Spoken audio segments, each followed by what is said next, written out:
Antes da gente começar a edição de hoje aqui do Estadão Notícias, Renata Cafardo, repórter especial do Estadão, tem um convite aqui pra gente, vale a pena ouvir. Olá, eu sou Renata Cafardo, repórter especial do Estadão, e convido você para ouvir aqui no Estadão Notícias, na sexta-feira, o primeiro episódio do podcast especial A Volta da Escola.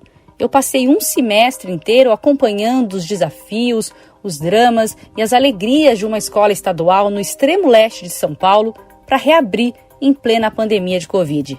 Eu espero você. Estadão Notícias. We must never forget this country does not belong to them.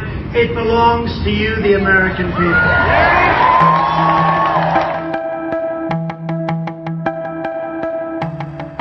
Donald Trump está de volta com seu bronzeado alaranjado e seu discurso inflamado para os republicanos mais extremistas.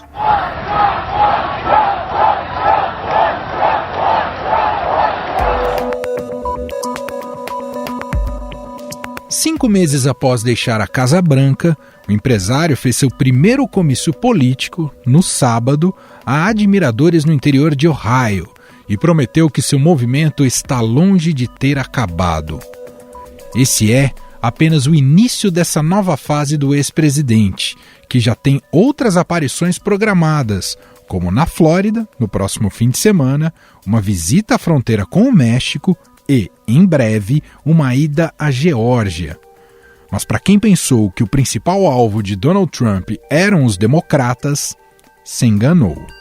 Sua luta é, essencialmente, para derrotar republicanos no Congresso que se voltaram contra ele no fim de sua presidência, o que fez com que essa tour pelo país passasse a ser chamada de Turnê da Vingança. We must never forget this country does not belong to them. It belongs to you, the American people. Além da revanche, o ex-presidente pretende mostrar, assim, sua força política junto à base republicana. Essa volta de Trump também é uma forma de não ficar fora dos holofotes, já que ele está banido das plataformas das redes sociais depois de divulgar mentiras sobre a eleição e incitar o ato que culminou na invasão do Capitólio em janeiro deste ano. And after this, we're going to walk down and I'll be there with you to the Capitol. Our capital! Our capital! Durante esse seu primeiro discurso, Trump voltou à velha retórica de que a esquerda radical pode acabar com o país, atacou a imprensa, os democratas, os imigrantes, defendeu policiais e voltou a dizer que a eleição em que perdeu para Joe Biden foi fraudada. If you win Ohio and if you win Florida, you win. When that happens, nobody's ever lost. Nobody's ever lost. Muitos dos presentes traziam nas camisetas referências à narrativa falsa de que houve fraude na eleição americana de 2020 e que Joe Biden foi eleito de forma ilegítima. Como é o caso de Mark, aposentado de 62 anos. Eu tenho certeza que houve fraude. Baseado nos comícios que eu fui e quantas pessoas apoiaram Donald Trump, eu realmente acredito que houve fraude.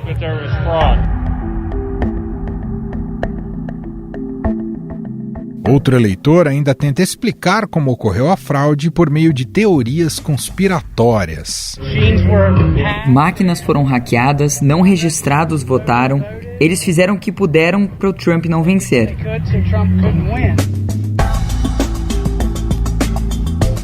Boa parte dos eleitores de Trump leva o rótulo de negacionista e se nega a dizer se foi vacinado ou não contra a Covid-19. Tudo isso foi presenciado e captado em áudio pela correspondente do Estadão nos Estados Unidos, Beatriz Bula, que esteve neste comício do ex-presidente. Você foi vacinado contra a Covid? Eu não vou comentar. Ok, mas por quê?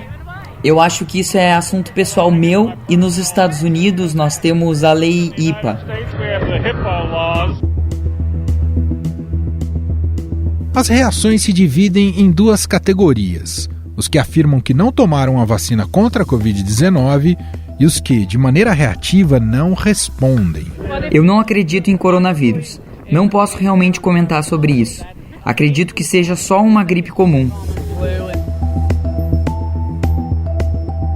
E para nos contar mais sobre esse evento, as pretensões do republicano e o que ela observou in loco em Ohio, vamos conversar agora com Beatriz Bula. Olá, Bia, tudo bem? Oi, Emanuel, tudo bem? E por aí? Tudo bem por aqui também, Bia. Bom, retorno de Donald Trump em evento público. Primeiro, queria que você contasse aqui pra gente, Bia, onde que foi exatamente? Que deslocamento você teve que fazer até chegar ao comício aí do Trump? Foi numa cidade no interior de Ohio, do estado de Ohio. Então, eu viajei aqui de Washington até Cleveland, a cidade com o aeroporto mais próximo, de avião. E aí, de lá, peguei um carro e fui até Wellington, Ohio, que fica mais ou menos 1 hora dali. Não tão distante, mas já numa área bem menos urbanizada. Enfim, não chega a ser uma cidade grande como é Cleveland ou outras do estado, como Cincinnati, Columbus. Então, é uma região que já começa a ter a cara mais dos Estados Unidos, um pouco mais rural, mais interiorano.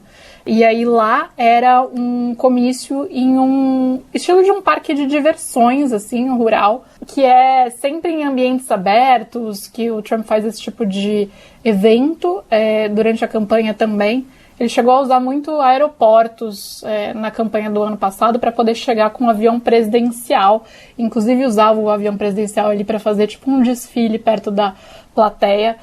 Mas agora, já fora da presidência, optou aí por não fazer esse desfile porque não tem mais o Air Force One para usar. É montado uma espécie de arena, é isso? Um palco lá, uma arena, e para quem quiser participar é só chegar junto e acompanhar. É bem comício em cidade, é isso, Bia? É um comício, as pessoas se inscrevem online pelo site do Trump.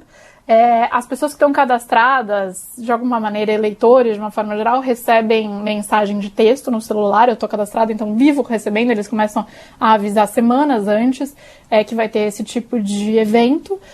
E acaba atraindo, sim, a maioria é uma base fanática, né, de apoiadores do Trump, mas atrai também curiosos, porque é um momento em que o ex-presidente está viajando até uma determinada região do país que provavelmente não teve acesso àquela figura ou proximidade aí com políticos de alto escalão antes. A imprensa, por exemplo, precisa deixar com alguma antecedência mochilas, bolsas, equipamentos, né, câmeras, para serem analisados aí pelos seguranças, pelo serviço secreto. E aí parece quase meio que um festival de música, Emanuel, porque é um gramadão, né, com food trucks, assim, dos dois lados, pizza, churrasco, limonada, bem americano. E aí, em algum ponto desse gramado enorme, eles montam um palco com umas arquibancadas atrás e aos lados, porque essas arquibancadas servem, inclusive, para que as imagens captadas da televisão do palco mostrem que tem bastante gente ali atrás e ao lado do presidente. Nesse, que foi o primeiro comício dele desde que ele deixou a Casa Branca, teve também, assim, toda sorte aí de coisas que se possa imaginar, como um professor, suposto professor de matemática, apresentando PowerPoints para mostrar, provar ali por A mais B nas teses dele, que são narrativas falsas, né? Porque a eleição do ano passado foi fraudada.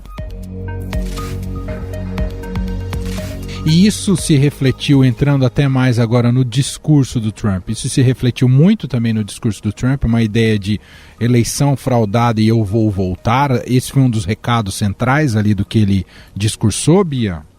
Ele repetiu a fórmula dele antiga, já de campanha, dos ataques que ele costuma fazer, onde ele costuma mirar, né, associar o Partido Democrata à ideia de uma esquerda radical, dizer que eles vão acabar com o país, atacar a imprensa, atacar a imigração de uma maneira muito forte, enfim, um discurso que tem eco com esse eleitorado, que é o eleitorado mais extremista do Partido Republicano, que é o que a gente começa a chamar de trumpismo, não apenas o conservadorismo dos republicanos, mas essa nova faceta aí dos eleitores do partido, que são os alinhados ao Trump e a esse tipo de discurso do Trump que alimenta preconceitos, divisões na sociedade. E ele, sim, claro, falou sobre as eleições de 2020 e voltou a falar e bastante, né, sobre essa questão de que a eleição em tese teria sido fraudada, mas é uma narrativa que o Trump continua a sustentar e que tem bastante entrada e aceitação nesse eleitorado.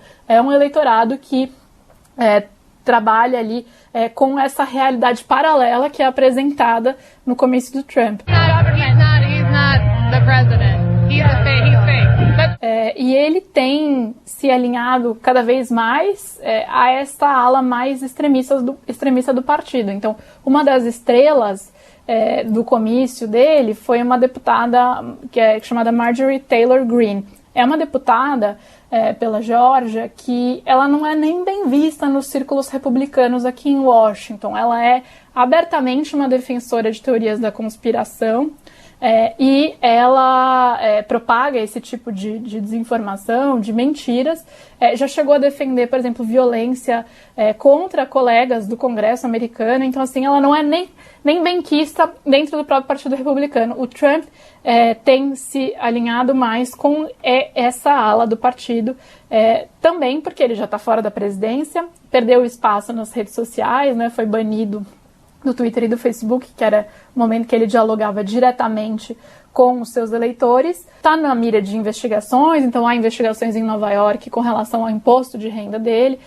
Há algumas pesquisas que sugerem que ele pode estar diminuindo de tamanho no Partido Republicano, mas ele volta a essa cena política para tentar mostrar que não, né, que ele continua com essa base muito forte, pelo menos entre aquele eleitorado que estava lá, e eram milhares de pessoas, e isso se comprova, e em pesquisas aí ligadas aos republicanos, ele também aparece como uma figura central e que eleitores republicanos gostariam de ver, sim, concorrendo à eleição em 2024. You have into winning a gigantic victory in the midterms and in 2024. O grande teste dele vai ser nas eleições legislativas do ano que vem.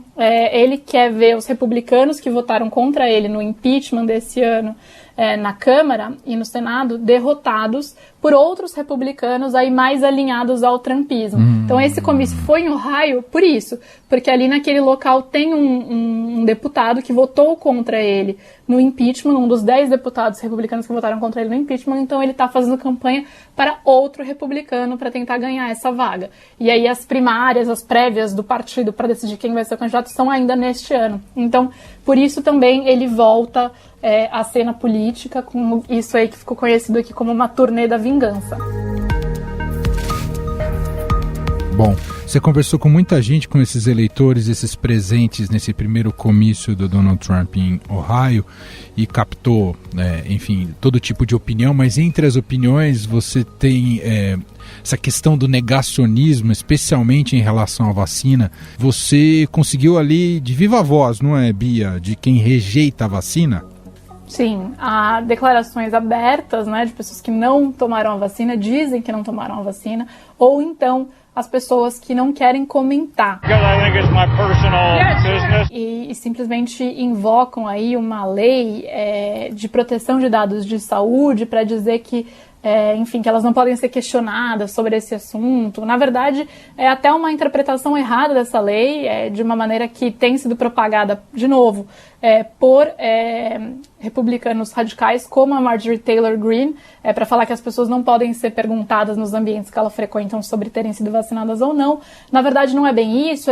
Essa lei trata de compartilhamento de dados de saúde por parte de organismos como convênios médicos, mas isso é repetido assim, a exaustão, essa sigla que eles usam ali com o nome da lei, para não responder a perguntas sobre vacinas. Então, de todas as pessoas que eu abordei ali no comício para entrevistar, para as reportagens no Estadão, não encontrei ninguém que tivesse tomado a vacina, recebido a vacina contra a Covid-19. Isso surpreende bastante, porque aqui nos Estados Unidos as doses são abundantes de vacina, sim, né, Emanuel? O país comprou vacinas o suficiente para imunizar 3 vezes a população.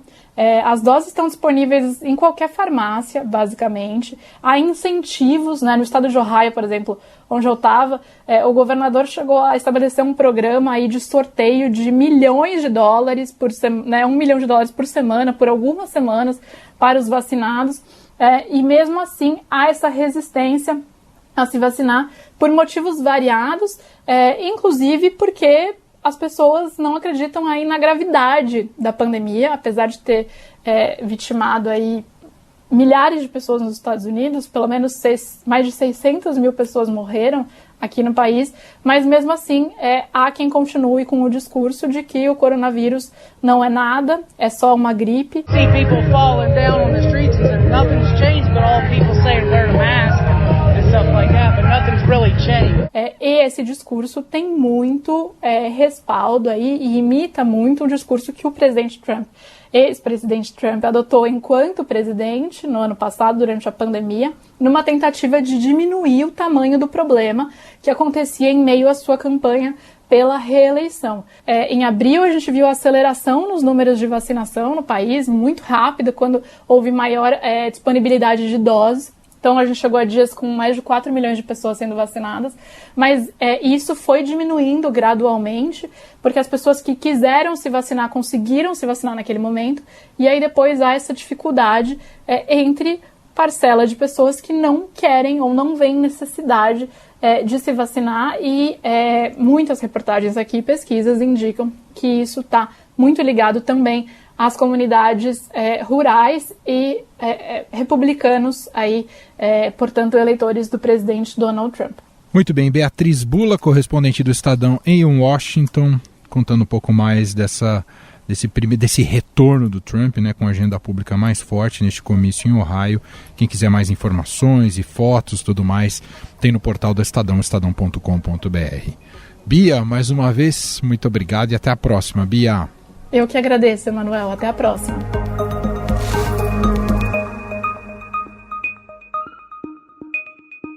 Como disse Beatriz Bula, Trump está antecipando a campanha para as eleições de meio de mandato, que estão marcadas para o dia 8 de novembro de 2022. Nessa data, os eleitores poderão renovar todos os 435 assentos da Câmara dos Deputados, além de 34 dos 100 assentos do Senado. Os democratas mantêm maioria estreita nas duas casas. Na Câmara, são 220 democratas e 211 republicanos. No Senado, 100 assentos estão divididos igualmente entre os dois partidos, 50 para cada um. Trump deixa em aberto também a possibilidade de disputar as eleições presidenciais em 2024, mesmo com uma forte oposição dentro do Partido Republicano. Who wants to save America is to pour every single ounce of energy you have into winning a gigantic victory in the midterms and in 2024. No entanto, em abril, uma pesquisa da NBC News revelou que 44% dos republicanos diziam apoiar mais Trump do que o partido, o que mostra uma divisão bem acentuada entre o grupo. Sobre essa volta de Trump e o que ela pode significar para a política americana daqui para frente, nós vamos conversar com o professor do Instituto de Relações Internacionais da USP, Felipe Loureiro. Tudo bem, professor? Como vai? Tudo bom, Emanuel? Um prazer estar com vocês. Professor, o retorno de Trump com agenda pública e, claro, demonstrando ali pretensões eleitorais ou estar presente, ser reconhecido no cenário político, cria sérios problemas para o futuro do Partido Republicano nesse novo ciclo eleitoral? Eu acho que cria preocupações. O Trump retornando, digamos que ratifica, confirma esse processo do Trump forçando o Partido Republicano a se transformar num partido trumpista. E isso é muito perigoso, Emanuel, porque os republicanos, eles precisariam ir cada vez mais unidos, né, para as eleições de meio turno agora nos Estados Unidos de 2024. E com o Trump na parada, o que a gente vai encontrar é divisão, polarização e, mais do que isso, uma postura muito revanchista por parte do Trump contra todos aqueles dentro do Partido Republicano que se posicionaram, não necessariamente só contra ele, mas que não seguiram plenamente tudo aquilo que ele achava que deveriam seguir, especialmente no que se refere à chamada fraude eleitoral de 2020, que todos sabemos que, na verdade, não aconteceu. Professor, eu sei que talvez essa seja uma resposta um tanto complexa, mas queria te ouvir. A gente já observou nesse primeiro comício do Trump, né, repleto ali de bravatas, de narrativas paranoicas. Por que esse tipo de discurso ainda consegue uma ampla reverberação? De fato, Emanuel, aqui nós estamos num terreno, né, de difícil resposta. Por que determinadas teorias da conspiração conseguem ganhar tamanha capilaridade e se mantêm fortes ao longo do tempo? Eu acho que um elemento importante para a gente começar a entender a resposta é o fato de que muitas pessoas que seguem, né, o trumpismo, e aqui a gente está falando do trumpismo e de muitas das teorias da conspiração que o Trump argumenta e defende, está relacionado à criação de uma verdadeira bolha em que uma determinada narrativa ela circula não só as pessoas com as quais você tem convívio, seus amigos, seus familiares, mas principalmente envolve quem você segue e com quem você interage nas redes sociais e principalmente quais os meios de comunicação principais que você tem contato. A gente sabe que nos Estados Unidos há determinados meios de comunicação que têm uma narrativa fortemente pró-Trump, que muitas vezes advogam teorias da conspiração e mantêm, portanto, determinados grupos sociais dentro dessa bolha epistêmica, dentro dessa narrativa fechada que acaba se preservando ao longo do tempo. E nesse fenômeno, a gente pode dizer que a democracia perdeu valor para uma importante parcela de algumas sociedades ocidentais, professor? Sem dúvida. É um elemento até contraditório, né? Porque muitos trumpistas, né, e defensores do Trump sentem que, na verdade, a democracia teria sido destruída nos Estados Unidos na medida em que as eleições de 2020 foram fraudadas. No comício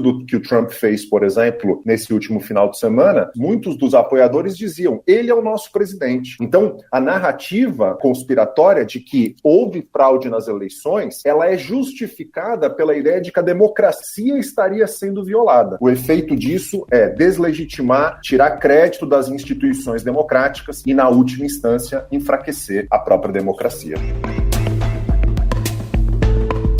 Professor, o perfil mais centrista do presidente americano Joe Biden diminui as chances de sucesso dessa agenda mais radical do Trump? Eu acho que diminuem. É muito mais difícil para a mídia pró-Trump e para aqueles seguidores nas redes sociais, trumpistas mais de extrema-direita, criarem um demônio, né, da figura do Biden. No caso, por exemplo, da Hillary Clinton, pelo próprio fato de ela ser mulher e o preconceito que ainda existe em determinados setores conservadores dos Estados Unidos do papel da mulher na política. A mesma coisa com relação ao Barack Obama, né, primeiro presidente negro dos Estados Unidos, e a gente sabe o quanto o racismo estrutural ainda é um fator importante da sociedade norte-americana. O Biden, diferentemente, uma figura religiosa que vai à missa regularmente, branco, ou seja, não tem essas características, digamos, não só fenotípicas, mas mesmo ideológicas, como você falou, que facilitem esse ataque. Por um outro lado, Emanuel, do ponto de vista programático, o Biden vem fazendo um governo, especialmente em termos de política doméstica, bastante progressista. E essa agenda progressista, não há dúvida, que abre espaço para ataques de setores conservadores contra o presidente democrata. O senhor vê possibilidades de ecos de influência internacional com esse retorno do Trump? A gente sempre associou, por exemplo, muito o bolsonarismo ao trumpismo. Isso pode se retroalimentar aí, professor? Tudo que acontece nos Estados Unidos, a maior democracia do mundo, a maior potência econômica e militar do planeta, certamente influencia em maior ou menor grau em outras partes do mundo. No caso aqui do Brasil, América Latina, essa influência me parece evidente. Então não há dúvida que você ter um Trump retornando ao cenário político e fortalecendo a narrativa de que as eleições de 2020 foram fraudadas. Isso é um sinal amarelo, sem dúvida. Agora, Emanuel, a questão é, se ele apostar em determinados candidatos nas futuras eleições de 2024 nos Estados Unidos e ele não conseguir eleger aqueles que ele apoiar, isso pode acabar significando um tiro na culatra, porque vai acabar enfraquecendo. Mas não há dúvida que no curto prazo, o impacto na América Latina e nas democracias da região tende a ser razoável, no mínimo, desse retorno ao trumpismo.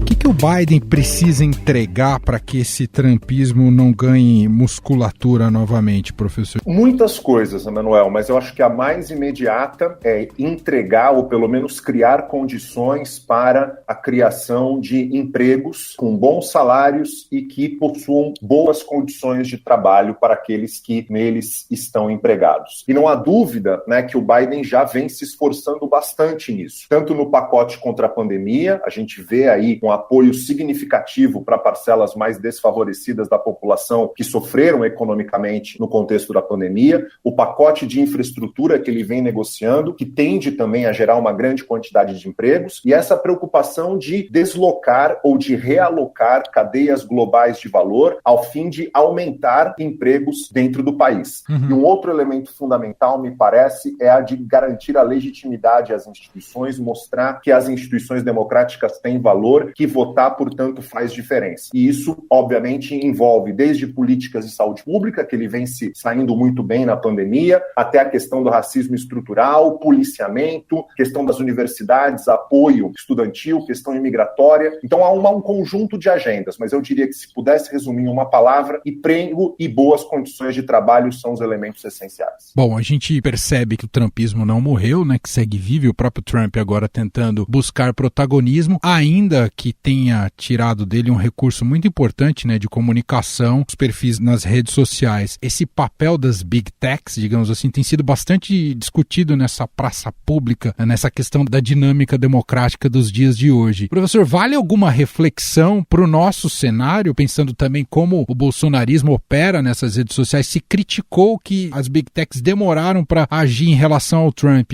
Aqui elas estão atrasadas em relação ao Bolsonaro? Eu não diria que elas estão atrasadas, né? Antes mesmo do Trump ter perdido o seu perfil nas redes sociais, né? O Bolsonaro já teve alguns dos seus posts parcialmente bloqueados, né, pelas redes sociais, mas não há dúvida que essa é uma preocupação fundamental que precisa ser colocada. Eu acho que há um outro elemento que são os aplicativos de mensagem, que não são propriamente mensagens públicas que as pessoas colocam para as outras poderem interagir e que muitas vezes a gente tem uma maior dificuldade de controlar as fake news. Então, apesar de, evidentemente, alguma coisa já ter sido feita, especialmente no que se refere à questão da pandemia, para bloquear notícias falsas que muitas vezes eram colocadas por figuras identificadas com o bolsonarismo, eu acho que ainda há um caminho importante a trilhar, especialmente no que se refere a aplicativos de mensagens entre pessoas e a possibilidade de enviar mensagens para grupos em grande quantidade. Nós ouvimos o professor do Instituto de Relações Internacionais da USP, Felipe Loureiro. Professor, mais uma vez, muito obrigado por participar aqui do nosso podcast. Um abraço. Obrigado, Emanuel. Sempre um prazer.